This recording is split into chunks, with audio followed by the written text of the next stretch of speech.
Look for survivors! This is fucking crazy! So I'm here!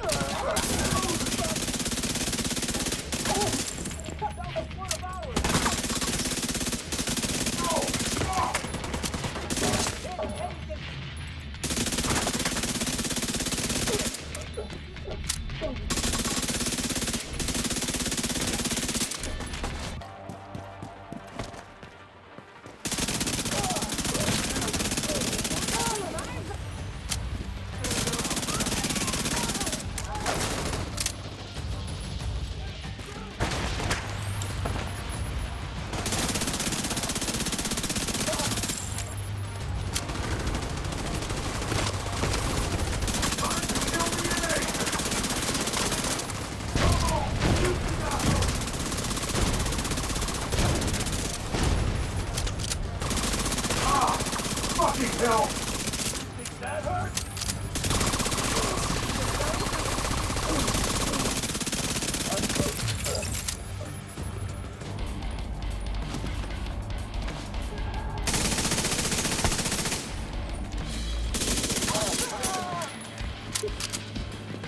Huh?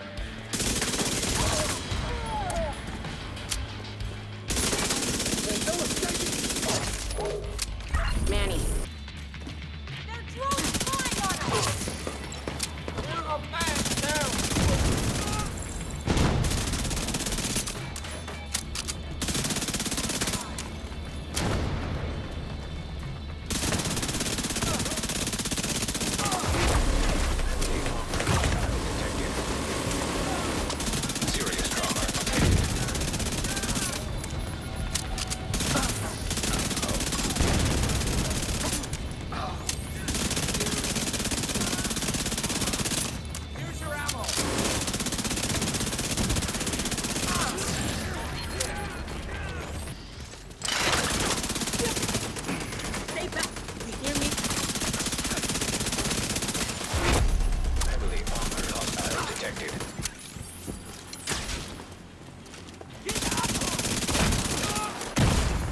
Vital signs critical.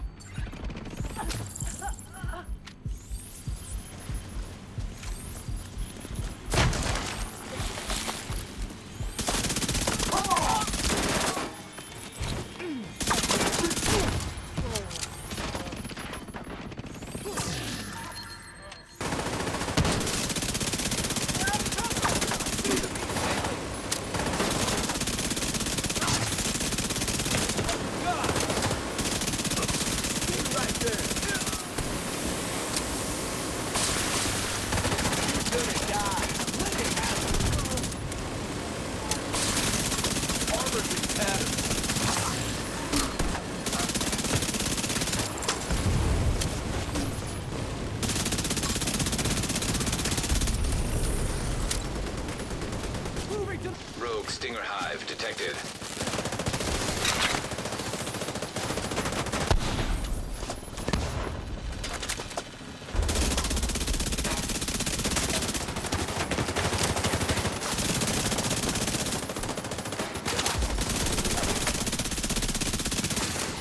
Rogue Hive detected.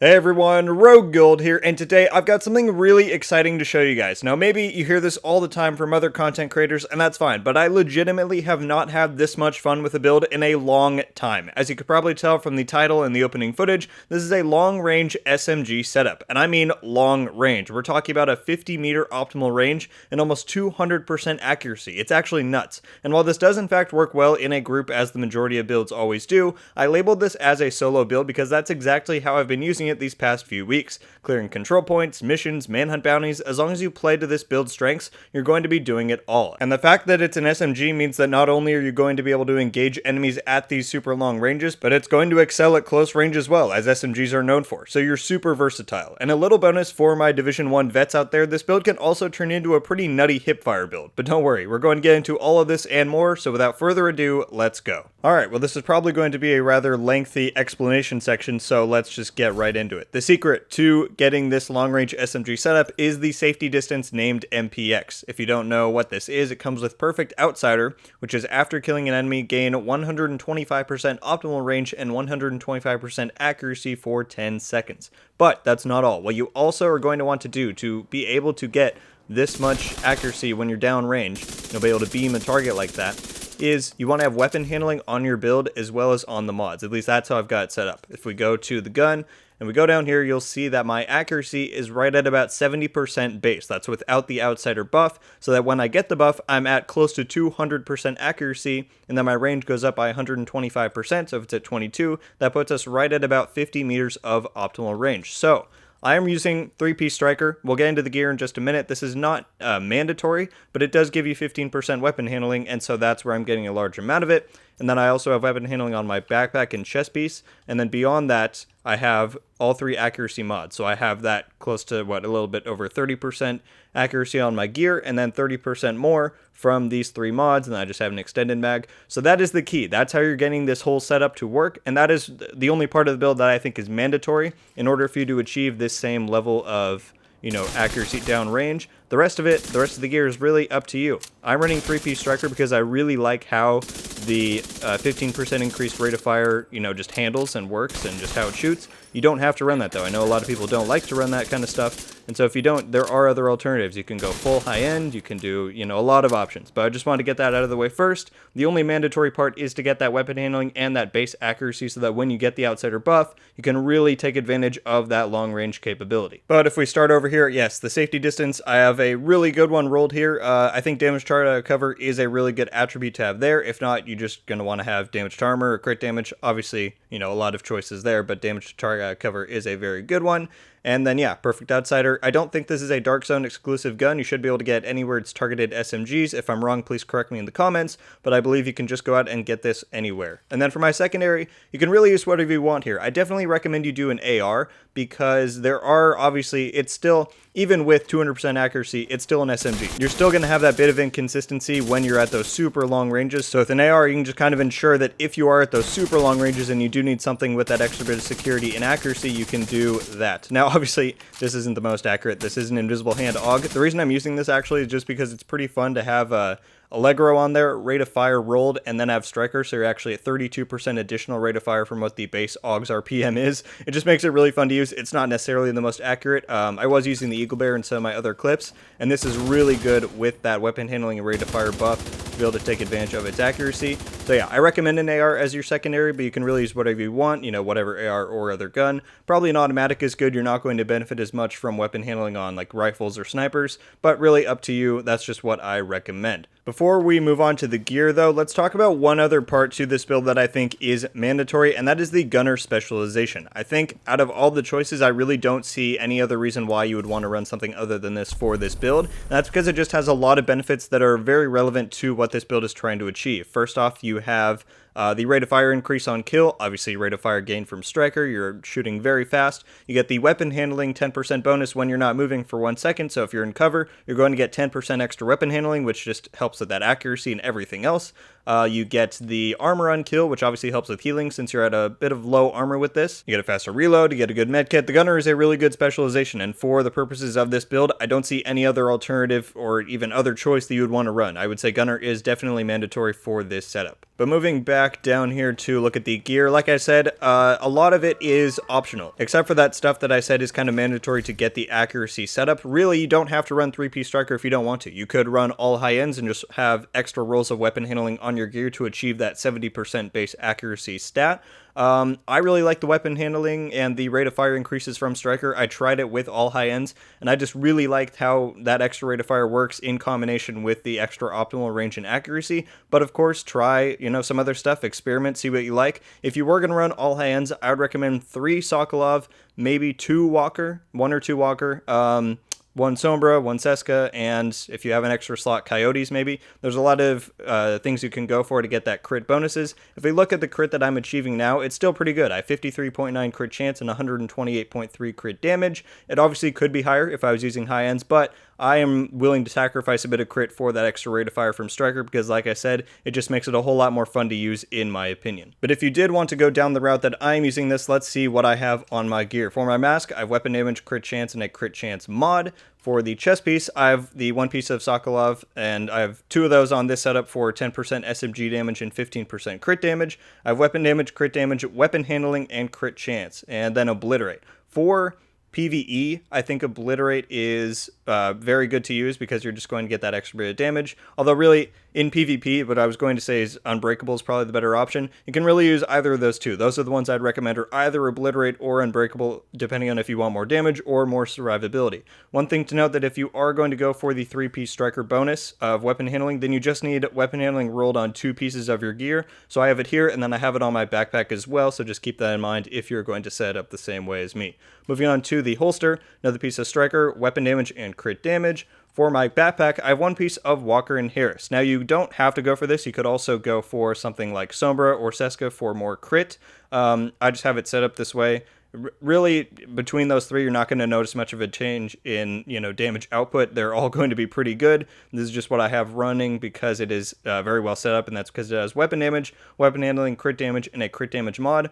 For the talent on your backpack, if you're going to use this in PvP, then go for Vigilance, 100%. If you're doing it in PvE, you can either use Vigilance, or what I also really like is Unstoppable Force, because you're going to get a lot of kills very quickly, and so you're able to keep the uptime on Unstoppable Force very high, and then you don't have to worry about taking a stray bullet or two when you're fighting, because you won't lose that damage bonus. You'll keep that 25% the whole time you're clearing out a room in a mission, or a control point, or whatever. So between those two talents are my my recommendations for either type of content, but, try out what you like and see how it goes from there. For the gloves, I have another piece of Sokolov for weapon damage, crit chance, and crit damage. And then for the knee pads, one last piece of Striker with weapon damage and crit damage. Now for my skills, I'm just running a fixer drone just to get a little bit of healing. Obviously it's not going to do much, but I do enjoy having it just for that extra bit of survivability. I have duration and armor repair on there. And then a decoy. If you're running in PvE, or in PvP actually, I think this is pretty mandatory, especially since you're at 6 reds. This really helps you, last a bit longer and be able to get the jump on ads or players before they melt you down. I just have a health and duration mod on here because that's about all you can get. So yeah, definitely run a decoy, and then whatever you want for this other one. If you're in PvP, you might want a defender drone or something else. Really up to you, but I definitely recommend the decoy there. Now let's talk about running 6 reds, because I know some people are probably pretty against running 6 reds. I really like how it's worked out for me. When I'm running in even heroic content on PvE, I really haven't had a problem with dying too much because I'm just able to put things down so quickly and at such long ranges with the decoy's help and all that sorts of stuff. You could definitely run 1 blue. And I don't want to give this away, because if they do indeed buff it for TU11, I'm probably going to make a skyscraper setup with some extra survivability on this build. And so if they do end up buffing this item I'm talking about, I will probably make another build video for skyscraper come when TU11 gets closer. So keep an eye out for that. But there are options you could go for, 1 blue, 2 blues, whatever, and some other options for keeping yourself alive. That's all I'm going to say for now. But experiment with some different things besides 6 reds if you're not comfortable with being that squishy. I haven't had much of an issue, but again, try it out for yourself and see how you like it. Now, I did mention in the intro that this thing is really good at hipfire, and so if you're from Division 1, you might enjoy the sound of that, right? So let's try this out. Let's put this set at 10 meters, so he's going to respawn there. I'm going to kill that one. All right, I've got the outsider bonus. You can see it on the side of the gun. That lasts for 10 seconds, and now look at how accurate that is. Now, obviously, I know that's not hipfire. That's blind fire over cover. That also works really well. But if we kill this guy here, all right, we'll get the bonus again. Set it to 5 meters, and then that's pretty accurate. You might see in some of the gameplay I might use hipfire or blind fire. They're both really strong with this setup, and so I recommend you try it out if you want some variety in combat or if you need that flexibility. It's a really nice option to have, and it works pretty well, I must say. And there you go, guys. That is my long-range SMG build. I honestly can't remember for the life of me what inspired me to try and make this, but I do know that it has quickly become my current favorite thing to run. SMGs are always a super fun alternative to use to ARs, which is my favorite weapon class, but the fact that this has the range of one too just makes it so much more fun to play with. So that's going to do it, guys. I tried to go as in-depth and explanatory as I could to really show off all the benefits and potential with the build, so I hope I succeeded in doing that, but definitely leave any questions or thoughts below and I will clarify or explain. Thank you guys so much for watching. Leave a like if you enjoyed this video and be sure to subscribe with notifications on so you can be updated every time I upload. I appreciate anyone watching until the end here. I know that this build may not be as statistically viable as an all-red AR, LMG, or rifle build, but this is more of a passion project for me, so I really hope you guys enjoyed it. With that said though, I hope you all have a wonderful day, and until the next one guys, Rogue Gold out.